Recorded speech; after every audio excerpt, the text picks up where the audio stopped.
Welcome back, everybody. Ready for another deep dive? Always. Okay, good. Well, today we're tackling ethical living Oh, nice. and community. Hmm. Always a hot topic. Right. You know it.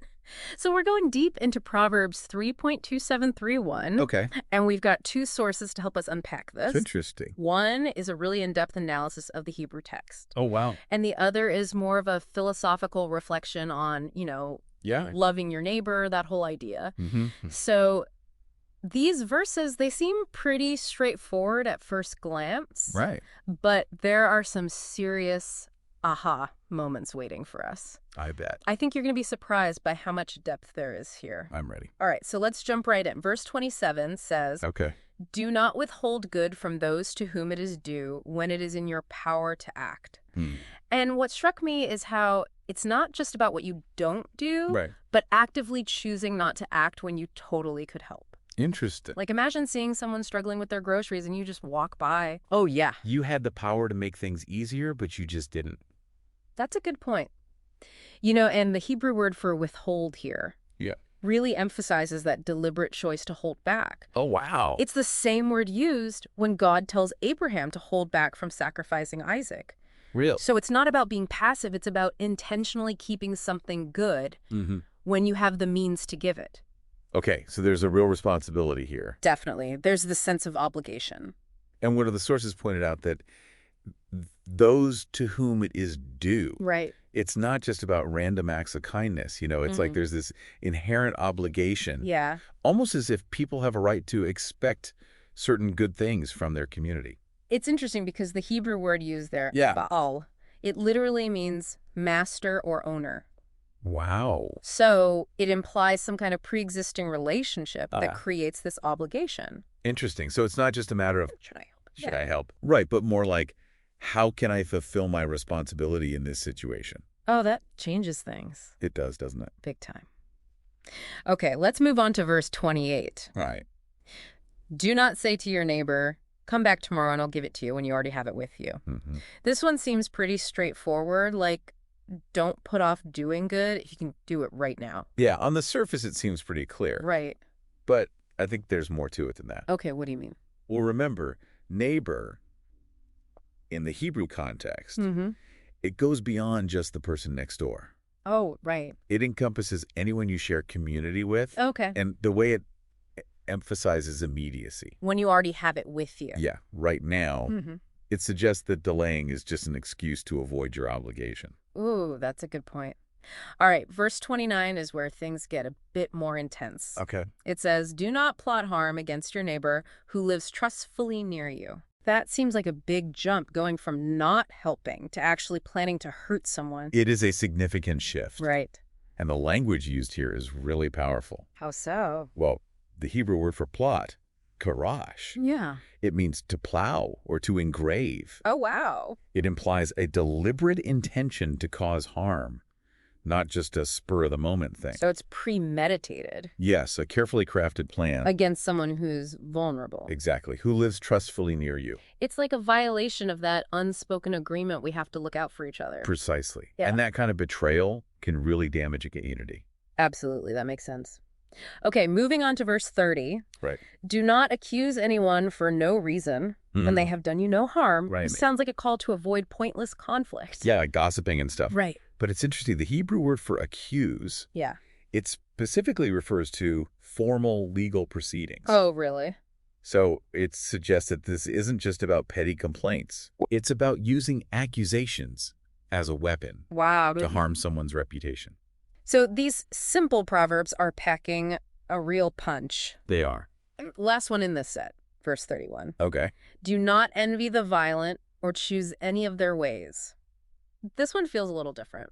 Yeah, you're right. It does seem a bit out of place, After all the community and helping others talk. but I think it's connected. How so? Well, it's like a warning against the allure of power that comes through harmful means. Yeah, okay. The word for envy here, Mm-hmm. it's the same root used to describe God's jealousy for his people. Really? But in this verse, it's a misplaced desire Interesting. directed toward those who use force to get what they want. Like, we've all seen that, right? People who seem to get ahead by doing bad stuff. Exactly. And it's tempting to think, well, maybe that's the way to succeed. So this verse is telling us To resist that temptation. To choose a different path. The path of integrity. Yeah, where true success comes from ethical behavior and caring for others. Not from exploiting or harming them. Exactly. Wow. So even in just these 5 verses, there's this bigger picture about our ethical choices impacting the whole community. It's amazing how these ancient teachings still speak to us today. It really is. And you know what I noticed? Like that. There's this progression from withholding good to actually causing harm. Oh, yeah. It's like a slippery slope. Right. Showing how small compromises can build up into something destructive. So if each don't has a corresponding do, what are the positive actions we should be taking? To build a better community. Yeah, that's what we'll explore next. That's a great question, and I think we'll have some really insightful answers coming up after the break. All right, so we've spent some time on those don'ts in Proverbs. Right. But like we were just saying before, there's got to be a flip side to those, yeah? Oh, of course, yeah, for sure. Like, what are we supposed to do? Well, it's almost like Proverbs is playing this opposites game. Oh, interesting. Yeah, so like every don't do this is really pointing us to a do this instead. Okay. That's actually going to, build up your community. Yeah, I see. So it's not just about staying away from the bad stuff. Right. It's about really going after the good stuff, Okay, so if we take that first one, like withholding good as a no-no, Right. then the opposite's got to be like being generous. Right. Exactly. Be generous. Be proactive. Yeah. Instead of putting off helping someone. The virtue there is to, jump in right away. When it is in your power to act. Right. Right. Exactly. Man, these verses are so packed with good stuff. Yeah, each one, it's like a little window into the kind of behavior that makes a community flourish. Yeah, absolutely. Strong, ethical, the whole package. And speaking of, remember that slippery slope we talked about? Oh, yeah. How, withholding good? It can escalate. Yeah, it can lead to something way worse. It's like if we're not paying attention, our moral compass gets a little bit, dull. You could say that. Yeah. And what starts as a seemingly small thing. Like just holding back a little good. Just that. Turns into something way bigger and way more harmful. Exactly. So we got to be super careful. Yeah, mindful of those choices we make. Absolutely. Every little choice has a ripple effect, Yeah, for better or for worse. It affects everybody around us. It's wild. It really is. So how do we stay on track? How do we keep from slipping down that slope? Yeah. Well, the thing is, these principles In Proverbs. Yeah, from Proverbs. They're not just some outdated wisdom, Right. They're Yeah. echoed all over the place. Really? Even think about the New Testament. Oh, Like the parable of the Good Samaritan. Okay. Yeah. That's a perfect example. How so? Remember the priest and the Levite? Yeah, those guys. They just walked right by the injured man. They were definitely withholding good. Yeah, basically saying, not my problem. And the Samaritan. Total opposite. You like textbook, do this instead. Yeah, showing compassion, stepping up, doing what needed to be done. He embodies those positive virtues we're talking about. Exactly. And if you look at the early church, they were living this stuff out. Really? Sharing their resources, caring for the vulnerable, putting the community first. That's what it's all about. Yeah, powerful stuff. So we've got these 5 verses. Each one's got its own little virtue attached. Right. But what's the bigger takeaway here? What's the thread that ties it all together? Yeah, exactly. Well, the source we've been looking at, it points to 3 big principles. Okay. The first one, it's that our obligation to help someone, it's tied to what we can actually do. Okay. Remember that phrase, when it is in your power to act? Yeah. It's like we're not expected to do the impossible, Right. but we are responsible for doing what we can do. Yeah. Yeah, that makes total sense. Makes you think about the offerings in the Old Testament, right? Right. Different levels of offering. People gave what they could. Exactly. According to what they had, not beyond their ability. Right. That's a good point. Okay, second principle, community. It all depends on trust. Oh, for sure. Verse 29, remember, who lives trustfully near you. We're so vulnerable when we trust someone. And when that trust gets broken, The whole community feels it. it's like a domino effect. It is. It affects everything. Not just one person's actions. It's about the whole web of relationships. Yeah, the whole fabric of the community. Exactly. Okay, so obligation according to ability, trust. And the third principle, this one's about how unethical behavior, Like the bad stuff? the bad stuff, it has this pull. Oh, yeah. It's attractive. We gotta fight against that. Verse 31, about envying the violent. Yeah. That speaks directly to this, It's so easy, right? to see those people Doing wrong and getting ahead? and thinking maybe that's the way to win. Yeah. Yeah, maybe I should do that too. But Proverbs is telling us, no, Choose the other path. the path of integrity, even if it's harder. Even if it seems like you're losing out in the moment. Exactly. Because ultimately, that's what builds real strength. And this brings us to a really important point. Right. That phrase, when it is in your power to act, Yeah. it's not just about what you're capable of. Mm-hmm.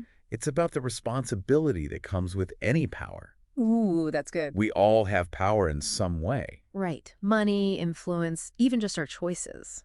Exactly. So the question is, what are we doing with that power? Are we using it to help or to hurt? To build up or to tear down? Are we part of the problem or part of the solution? Big questions, right? Big questions, but they're the ones we need to be asking ourselves. I think the text lays out these two paths pretty clearly. Okay. On one hand, you've got the path of withholding, delaying, plotting, Accusing, embracing violence. all that bad stuff. And on the other hand, Generosity, helping, protecting, truth-telling, peacemaking. all the good stuff. The choice is ours. It is, at every moment. Our choices, big or small. They have consequences. They shape our lives, the lives of everyone around us. The whole community feels the impact. Powerful stuff. As we move into the final part of this deep dive, it's clear that Proverbs 3.2731, It's not just some dusty old rule book. it's a call to action. To look at ourselves, honestly. And really think about how we're using our power. Are we committed to building a community where everybody can thrive? That's the goal, It right? should be. Yeah, I think so too. So we've really gone deep with Proverbs 3.2731. Yeah, we have. We talked about what each verse is getting at, all the good stuff they point to, that whole slippery slope idea, Right. How withholding can escalate to something much worse. and how crucial trust is, Yeah. and using your power the right way. Yeah, all super important stuff. So, what's the big takeaway? What's this ancient wisdom trying to tell us about living? About building community. Yeah, building community in a way that's good for everyone. In a way that's good for everyone, including ourselves. Right. I think at its heart, Proverbs 3.2731, it's a call to action. Okay. It's not just about, knowing what's right. Mm-hmm. It's about actually doing it. Putting it into practice. Right. Recognizing the power we all have, big or small. Yeah. And then making that choice to use it for good. To strengthen our communities. Exactly. And to resist that pull, that temptation. To go the easy route. Yeah, the easy route, to follow those who choose, like violence or taking advantage of others. Right. Those get ahead at any cost types. Ugh. Yeah, we see those folks all the time. It's like that phrase, when it is in your power to act. Yeah. It's woven through all these verses. It keeps coming back. Yeah, like a constant reminder that we're not just observers here. We're participants. We're part of the world. We've got this responsibility. To get involved, to actually make choices. To make choices that help other people. To build healthy, thriving communities. It's a challenge for sure. But it's also pretty empowering when you think about it. I think so too. It's not just about our own actions either. Right, it makes you think bigger. Yeah, about the systems, the structures that shape our world. Yeah. Like, how can we use our collective power? Yeah, our collective power to create a society that's more just, more fair. What does not withholding good look like when we see injustice built into the system? That's a tough one. It is. Like things that keep people stuck in poverty. Keep people down. Inequality. Yeah. How do we resist those violent ways when often those are the ways that get rewarded? Especially in, business and politics. Yeah, those cutthroat worlds. Makes you think, doesn't it? Definitely makes you think. It forces us to look beyond our own little bubble. And see how our choices impact the wider world. Not easy. But important. Yeah, so important. That kind of deep thinking, courageous action. That's what these verses are all about. Exactly. So, wrapping up this deep dive, Mm-hmm. I feel challenged, but also really hopeful. Me too. We've gotten this incredible look at the wisdom in Proverbs 3.2731. Timeless wisdom. Timeless, speaks to us no matter what, Really powerful stuff. So the question is, now what? What do we do with this wisdom? Yeah, how do we use our power, our influence? Our daily choices, even. Yeah, to make the world a better place. A place that reflects all that good stuff. Generosity, justice, compassion. It's the question we all have to answer. In our own lives? In our own communities, our own circles. But I have a feeling if we really take these verses to heart, Let them sink in. yeah, let them guide us. The world will be a better place for it. Brighter, fairer, more beautiful. I believe it. That's a great note to end on. It is. Thanks for joining us on this deep dive into Proverbs 3.2731. It's been a pleasure. Until next time, everyone, keep exploring, keep asking those tough questions. Keep pushing yourself. And keep using your power to make a difference. To make the world a better place. Absolutely. See you all next time.